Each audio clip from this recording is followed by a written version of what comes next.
从此以后，吕家没有你这个不孝的女儿。何店主救我满门，我本以为你是为了大义，心存感激，我没想到你们跟小女早有结识，还教唆她行医开店。若不是花行熟客发现告知于我，我到现在还被蒙在鼓里，冲儿的名节差点就被你们给毁了。我们没有教唆，小春是真心喜欢治病救人。行头，小春行医颇有天赋，连太医署的副圣手都夸赞过他。若是您强行把她留在家中，逼她嫁人生子，恐怕她会痛苦一辈子。嫁人才是女子正道。我一心为了她好，想让她找一个好的人家，而你们呢，纵她胡闹，将她往火坑里推。你们走吧，以后莫要再见我们家春儿。送客。是。长店行医都是我自己的主意，与旁人无关。家主，胡家送来的聘礼都被娘子给砸了，我们实在拦不住。你之前温婉和顺，你怎么会变成这副样子？只因我本性就是如此，先前怕您伤心，故而才装作温柔得体的样子。父亲，我不愿盲婚哑嫁，我想继续行医。女子行医为人，不止妇德有亏，正经人家都会看你不起。难道你以后永远都不想嫁人了吗？所谓良婿，若只因为我是女医便轻视于我，便也不值得嫁。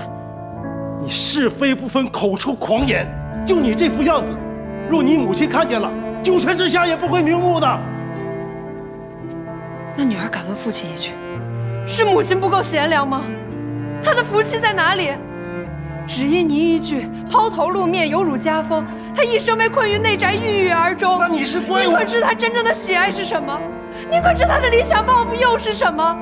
父亲葬送了母亲，现在又要来葬送女儿吗？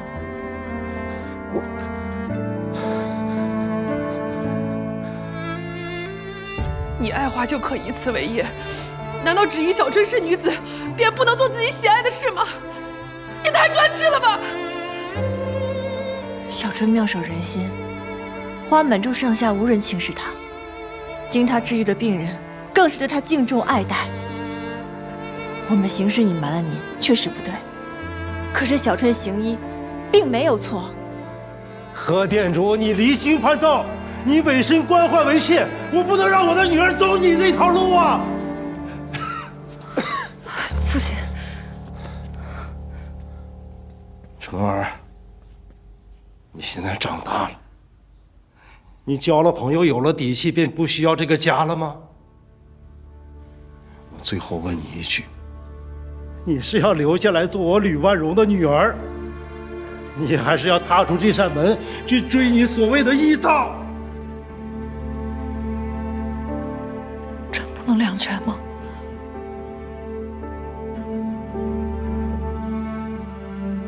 不能。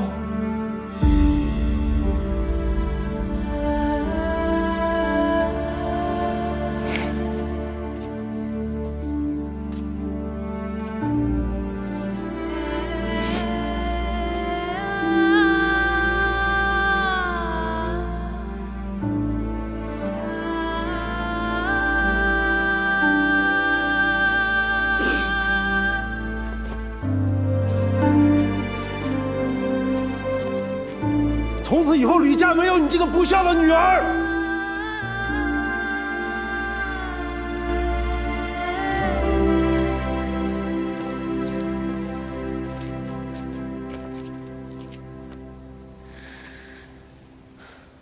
父亲曾说，蒲公英随风而散，与家宅不及。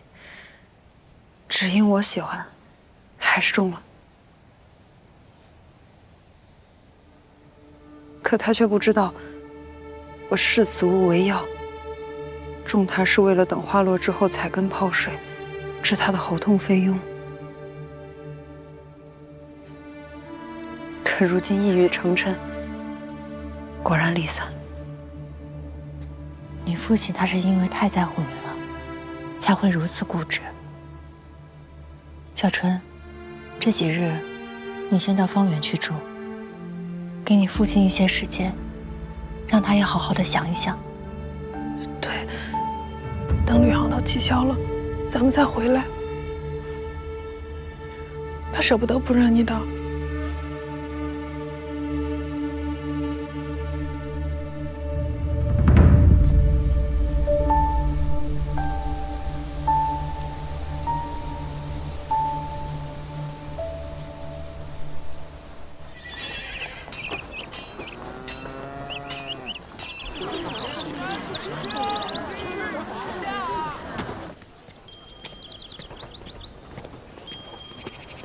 这六郎啊，没有见过百团齐发，我想带他去开眼，不介意吧？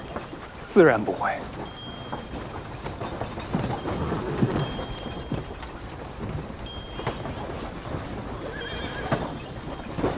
六郎不会骑马吧？要不要与川渝同乘一匹，沿途赏一赏长安的明媚春色？六郎待您一向恭敬，不知是何处得罪了您。怎么了？花娘是不让我上此车，打发我去骑马，想是嫌我多病，怕过了病气。可我哪里骑得了那高头大马？若是不小心摔了，花娘使就这般容不得六郎吗？斗嘴说笑怎样都行，可空口误人害你性命，不妥吧？你若想与我同车，直说便是，为何扯谎污蔑他人？这不是一个纯良君子应有的作为。六郎知错了。既然知错，还不向姐夫道歉？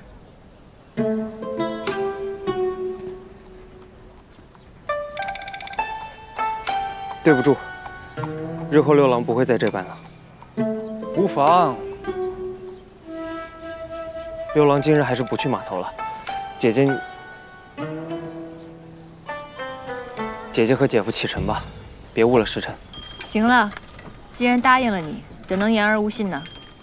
那我和川渝去牵马。上车吧。你姐姐一向如此，为人处事的道理要讲，也怕你真的受伤。你还是与我们同乘一车吧。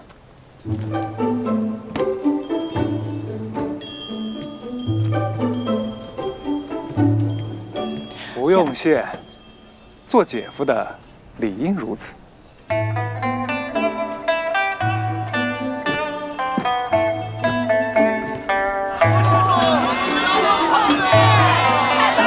这河道宽阔，码头更是非比寻常啊！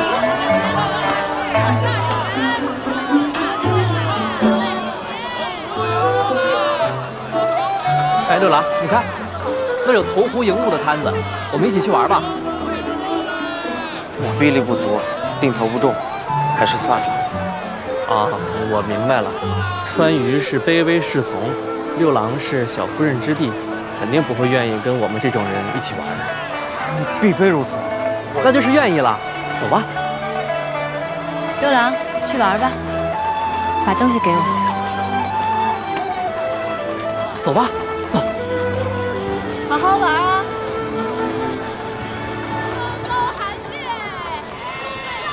说你这个人啊，刚刚说你不算计，气量大，线下斗什么六郎啊？我只是看了川渝一眼，是川渝以彼之道还施彼身。你这姓偏的，还怪上我了？六郎这个人性情敏感，行事呢有些偏颇。他的那些小伎俩，其实我全都知道。但是我相信，只要悉心教养，便可扭转。大家都是一家人，自然该包容一些。你说你跟一个小孩子计较什么呀？好，好，好，你的好阿弟。日后啊，我多多忍耐，悉心教化，行了吧？